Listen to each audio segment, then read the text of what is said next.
all you guys that want to go out and try to shoot video of these guys, I'd like to give you a few pointers. And one of the main things is when you're shooting video is to hold the camera still enough to let it focus. When you move over, pan over, stop and let it focus. And you can move again, stop, let it focus. Move over again, stop, and allow it to focus. Keep it still. Stop, let it focus. Stop, let it focus. Stop, let it focus. Pan over slow, stop, let it focus. Zoom in, stop, let it focus. And then pan over or zoom back out, stop, let it focus. When you move the camera like this, this is beyond useless. It never focuses, and if somebody watching it like me, pause a frame at a time, can somehow spot one, as the video is paused, it's going to be a blurry blob, which is what everybody's always complaining about. So when you're out there videoing, truthfully, if you're trying to show people Sasquatch on video, walking around and shooting video is a waste of time. You need to go to an area where you feel like they are and then stop. And just pan around slowly, stopping and letting the camera focus. Even when you can't see them, you just have to assume these guys are off and around.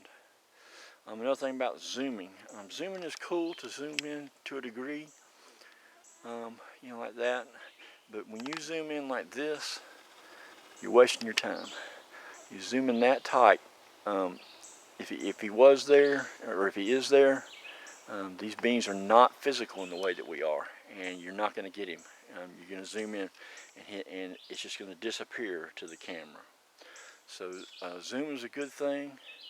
When you're far away and you want to get a little closer look up, that's great. In fact, people that video with the camera zoomed out like this all the time, the Sasquatch are not within 20, 30 feet of you often. So, it's kind of useless to get pictures of them, even if it's real still and in focus here. By the time you blow up, a little area, say the Sasquatch was over here, and I blew that up on the computer, it'd be a blurry mess because you were zoomed so far out. So, it can be nice to, video an area like that, and then to zoom in, part way. That way, when I zoom in on with software, and blow the image up, it's not going to be, the closer you are, the more you're zoomed in on it, the clearer I can get if I have to zoom and to get the picture. But when everything is videoed far out like this, and then I do happen to find him standing 50 feet, 60 feet, 100 feet away from you, by the time I blow that up so that you can see what the hell you're looking at, you can't see what the hell you're looking at anymore. It gets so blurry and pixelated.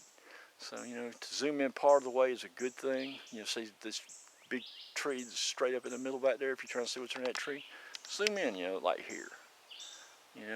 Stop and let it focus. You don't have to stay there forever. Once you've got it on video, that's good. I can look at that freeze framed, and if there's anything there, I'll find it. You don't have to stay there, for a long period of time. But at the same time, to zoom in as far as you can, it's probably a waste of time. You zoom in too tight on these guys, and they just disappear.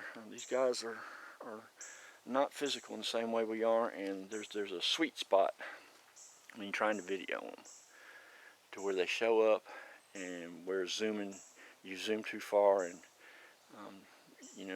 they disappear to the camera's view anyway.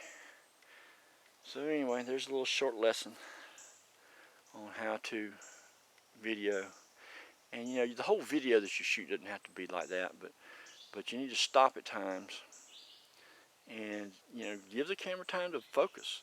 When you're moving like this the whole time, anything that you find on video, you know, pause the video every once in a while and look at how blurry the frames are when somebody's moving around like that. You'll understand why these pictures are so blurry.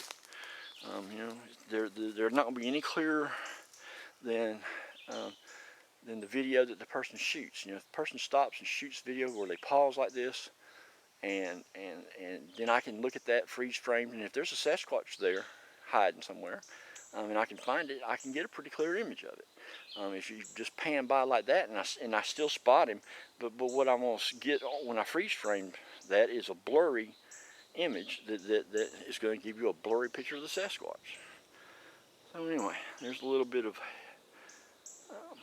lesson on from somebody that watches thousands of these videos all the time.